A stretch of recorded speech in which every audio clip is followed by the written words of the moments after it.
Bonjour à toutes et à tous, je suis ravie de vous retrouver dans votre magazine quotidien Smart Education. Un magazine, vous le savez, dédié à la formation, aux nouveaux métiers, aux nouvelles pédagogies. Le rendez-vous qui donne un futur à la jeune génération. Il faut former les enseignants à la transition écologique. Et oui, pour sensibiliser les élèves, encore faut-il que les enseignants le soient aussi. C'est ce à quoi s'engage le réseau Canopé. Il accompagne les professeurs dans ce défi avec notamment un parcours de formation, éducation à l'éco-citoyenneté. Nous en parlons aujourd'hui avec Marie-Caroline Missire, la directrice du réseau Canopé. Elle est notre invitée. Bonjour. Bonjour. Bienvenue dans Smart Education. Re-bienvenue puisqu'on vous a déjà reçu il y a quelques mois. Merci beaucoup de revenir nous voir. Marie-Caroline Missire, pour ceux qui ne le sauraient pas, qui nous regardent, est-ce que vous pouvez nous expliquer très rapidement l'étendue des missions du réseau Canopé? On va parler donc d'éco-citoyenneté, de durabilité, de transition écologique, mais je crois que ce ne sont pas les seules thématiques que vous traitez actuellement. Oui, merci de me donner l'occasion de le réexpliquer à ceux qui nous regardent. Réseau Canopé, on fait partie du ministère de l'Éducation nationale. On est ce qu'on appelle un opérateur, un établissement public. Et notre mission, c'est de former les enseignants tout au long de leur vie. Et de les former notamment au numérique et par le numérique, et de les former sur toute une série de thématiques qui vont leur être utiles pour exercer leur mission au quotidien. Alors, vous avez cité l'éducation au développement durable, la transition écologique, mais bien entendu, tout au long de l'année, nous déployons une offre de formation qui va aborder plusieurs sujets. Donc, par exemple, le bien-être à l'école, accompagner les enseignants dans leur mission au quotidien, le climat scolaire, la bienveillance, l'évaluation, toute une série de sujets et de thématiques auxquelles ils sont confrontés au quotidien, l'inclusion aussi, les relations avec les élèves en situation de handicap.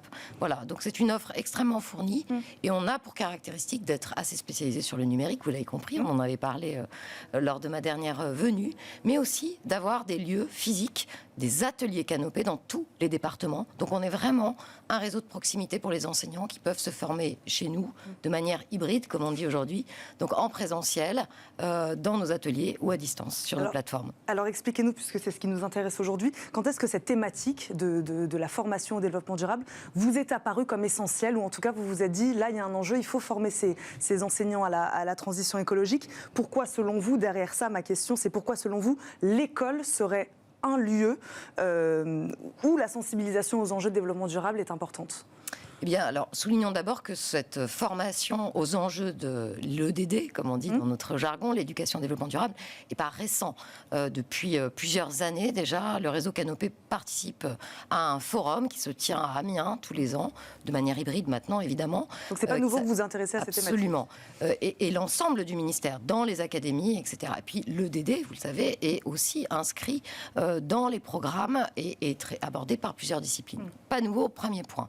Pour autant, évidemment, à l'issue de la crise climatique qui s'est invitée de manière extrêmement brutale, je dois dire, dans le quotidien, dans nos quotidiens, et puis dans le quotidien des éducateurs, avec par exemple les pics de température, la canicule que nous avons connue l'année dernière, et ces questions climatiques qui deviennent extrêmement prégnantes dans le quotidien et dans le quotidien des enfants qui posent des questions, qui nous interpellent, qui sont extrêmement préoccupés, concernés par ces sujets. On l'a vu avec des manifestations sur le climat qui engagent les élèves. Il nous a semblé absolument urgent de revoir finalement notre offre de formation, de la faire monter en puissance et de l'appeler différemment aussi. Donc une offre de formation non seulement à l'éducation au développement durable, mais plus largement à la transition écologique dans notre société. Et pourquoi? Parce que je l'ai dit, les enseignants au quotidien, c'est ceux qui sont confrontés aux questions des enfants. Et face à l'anxiété, qui est quand même un sujet chez nos jeunes, l'anxiété climatique, l'anxiété face aux questions d'écologie, je crois que la meilleure réponse d'un éducateur, c'est le savoir, c'est l'accès au savoir, et c'est l'action et l'action pédagogique. Donc deux dimensions. La réponse par éclairer les notions que peuvent avoir à transmettre les enseignants dans leur quotidien, dans différentes matières, sur ce qu'on appelle l'éducation au développement durable, donc sur tous les enjeux de climat, avec énormément aussi d'informations qui circulent, donc prendre la distance nécessaire, savoir quel est le juste corpus scientifique sur lequel s'appuyer pour pouvoir évidemment le transmettre aux élèves. Donc ça, c'est une réponse face à l'anxiété des jeunes. Et puis l'autre type de réponse sur lequel on apporte des réponses, nous, en formation, c'est pouvoir en faire un projet. C'est-à-dire pas se sentir complètement impuissant, mais pouvoir faire un projet de classe, un projet pédagogique, un projet d'école, à son échelle, quand on est jeune, quand on est un élève, quand on est un enfant, et pouvoir le travailler avec son professeur, parce que je pense que ça, c'est à la fois extrêmement vertueux en termes de pédagogie, en termes d'implication et de motivation des élèves, mais c'est aussi extrêmement vertueux pour la planète. De les rendre acteurs, c'est ça, Absolument. de cette transition écologique, c'est ce qu'on entend derrière votre discours. Avec quel principe, Marie-Caroline Nissière, avec quel principe indispensable, selon vous, doivent-ils sortir de leur scolarité, ces enfants? Qu'est-ce qu'ils doivent avoir compris de cette question du réchauffement climatique? C'est ce que vous disiez. Ce sont des thématiques qui peuvent faire peur aussi. Là, si on parle à des plus jeunes, voilà, vous, avec quoi vous seriez heureuse qu'ils ressortent, ces enfants-là, de l'école, qu'ils aient envie d'être acteurs, c'est ça, de cette transition? Encore une fois, on est des formateurs. Donc je pense qu'on a à cœur de transmettre la position de l'institution. Vous le savez, aujourd'hui, le ministère de l'Éducation nationale est engagé, comme d'autres ministères, dans le souhait de sensibiliser, de former les enseignants, mais aussi l'ensemble de ces cadres, des hauts fonctionnaires, aux enjeux de développement durable, sous forme d'une mobilisation inédite. Donc ce plan de formation ne concerne pas que les enseignants.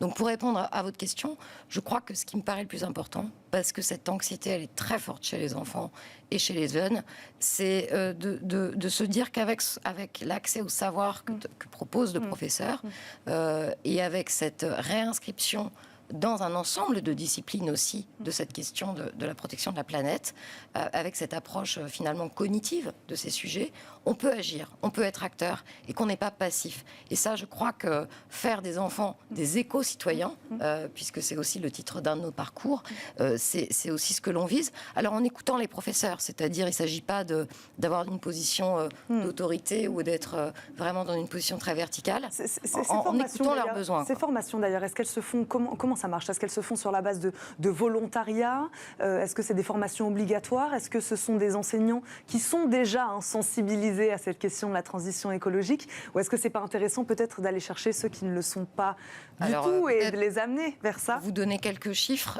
Comme je vous l'ai dit, on a souhaité vraiment faire de ce sujet un axe fort de notre axe de formation. Donc dès le mois de janvier, on a lancé une grande offre de formation à la transition écologique.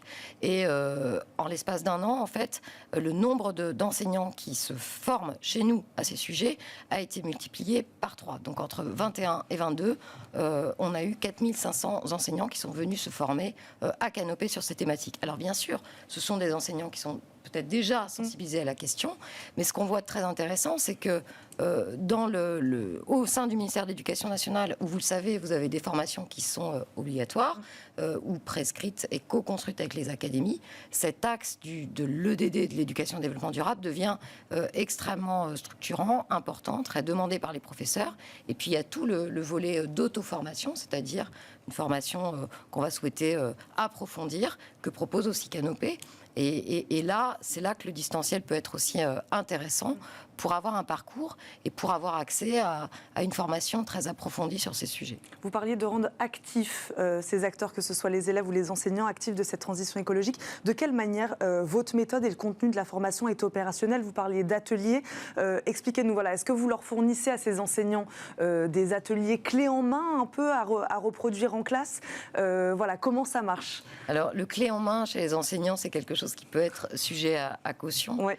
Donc déjà, on a une offre qui est très multiforme. Vous avez des parcours de formation en ligne, tels que je les ai décrits. Vous avez des ateliers dans nos ateliers, pardon pour la répétition, mais plutôt des choses en présentiel, plus interactives, en petits groupes. Vous avez aussi des établissements qui nous contactent pour venir dans l'établissement, dans un collège, par exemple, et organiser pendant plusieurs jours une formation collective pour toute l'équipe éducative.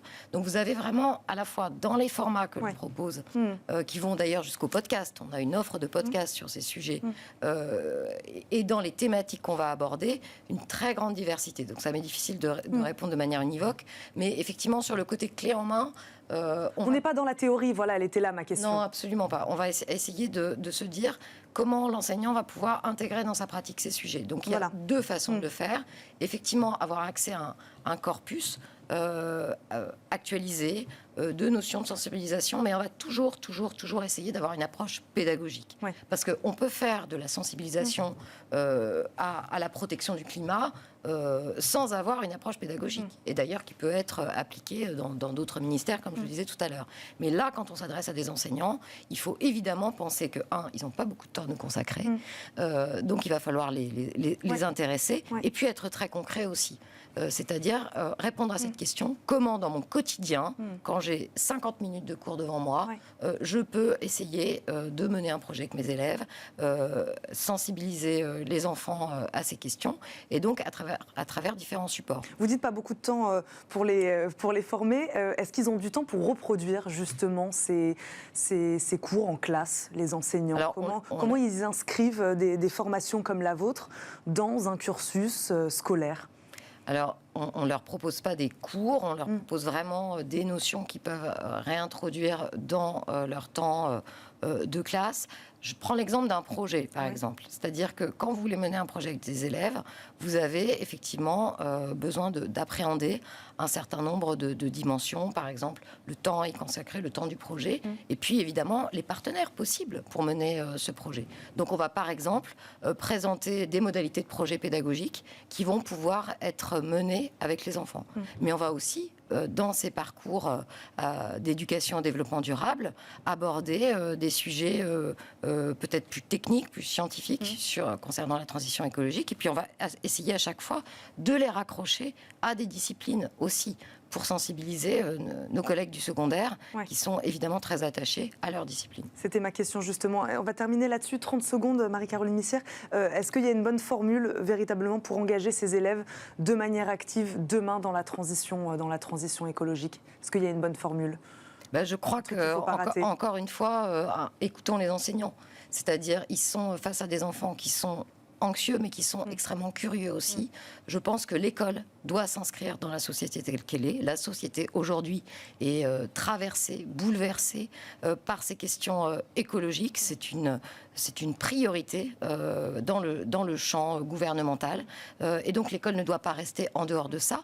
L'école n'a pas à prendre tous les sujets de société, mais quand on regarde un enfant et quand on s'intéresse aux questions qu'il nous pose, je pense que ça nous oblige.